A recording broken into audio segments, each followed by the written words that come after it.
Le problème, c'est peut-être qu'on est plusieurs à avoir ouvert un template et du coup, il y a un accès vers Adobe Fonts multiple de la part de notre réseau ici. Bon, oui, c'est peut-être le serveur Adobe Fonts qui est down pour l'instant parce que normalement, les templates, ça doit trouver les polices de caractère et les installer tout seul. Alors, si vous allez dans Édition Préférences, puisque vous êtes sur Windows, moi je suis sur Mac, je vais dans InDesign Préférences, vous allez jusque Gestion des fichiers. C'est ici en bas que on enclenche ou pas l'activation automatique des polices Adobe. Donc, si ceci était décoché, il n'aurait même pas essayé d'aller chercher la police. Je vais peut-être le décocher. OK. Je vais tenter ça, je tente ça, je ne dis pas que ça va fonctionner, je tente ça. Tiens, je vais enregistrer les modifications que j'ai faites au document.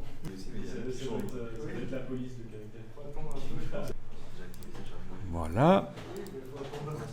Donc celui-ci, c'est le mien. Alors comme prévu, je ne l'ai pas dit, mais quand vous avez ouvert l'INDT, il ne s'est pas réellement ouvert, c'est une copie qui s'appelait sans titre. Vous avez peut-être remarqué. Donc c'est ça le principe du InDesign Template. On n'ouvre pas réellement le document, on ouvre une copie automatiquement.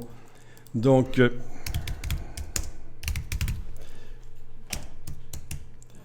OK. Alors, voyons un peu. Je vais relancer InDesign, réactiver peut-être, ou peut-être ouvrir déjà le document et aller réactiver. Ah, OK. OK. Ah. Le document contient les polices. Tout à l'heure, il ne me l'avait pas dit. Hein. Donc, il me propose de remplacer les polices par des polices existantes sur l'ordinateur. Je vais dire que je vais activer. Tiens, il y a Montserrat Lite qui est disponible sur Adobe Fonts. Je vais l'activer. Vous n'avez pas ce message? Ah, elles étaient indisponibles. C'est en train de tourner. Et c'est vrai que là, ça peut prendre anormalement beaucoup de temps. OK, pourquoi Java vient maintenant? On n'a pas besoin de café. OK.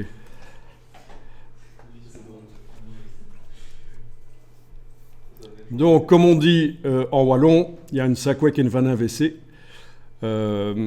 Voilà, il faudra tester les modèles à un autre moment. On va faire du remplacement de police, je pense que parce que apparemment quand même l'accès à Adobe Fonts a l'air un peu malade aujourd'hui. OK, je vais dire ignorer. OK. Je vais quand même vérifier que j'ai bien remis, oui, en effet, quand même l'activation automatique des polices dans les préférences, c'est quand même pratique. Et on va faire du remplacement texte, et on va faire du rechercher, remplacer, trouver, remplacer la police, menu texte. Donc là, Montserrat, qu'il est en train de chercher encore sur Adobe Fonts. Je vais la remplacer par autre chose. Alors il faudrait logiquement que je trouve une police qui ressemble à du Montserrat.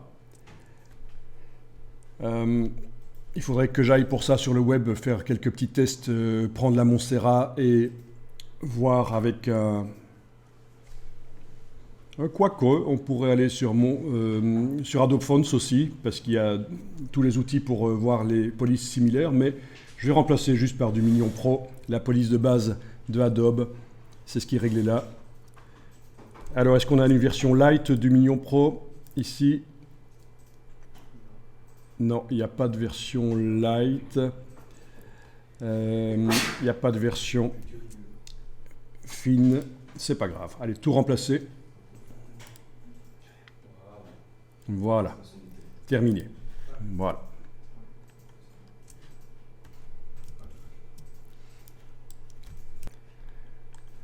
Voilà, donc vous voyez le principe, hein, tout simplement. Alors, je vais aller voir dans la palette de pages ce qui se passe dans la palette de pages. Qu'est-ce que ça nous propose? Juste 2 pages dans mon cas, mais chez vous, ça peut être différent. Je ne vois pas de variante de mise en page. qui est un système un peu avancé dans InDesign quand on veut avoir la même mise en page, mais une version verticale, par exemple, et une autre horizontale. Donc, dans la palette page, menu de la palette page, s'il existait des variantes de mise en page, elles apparaîtraient quand on demande dans le menu ici « Afficher les pages par variante de mise en page ». Mais quand je demande ça, je vois juste que j'ai la variante A4 verticale. Il n'y a pas d'autres variantes qui sont sur le côté, donc ce template n'a pas été prévu avec des variantes de mise en page. Mais voilà.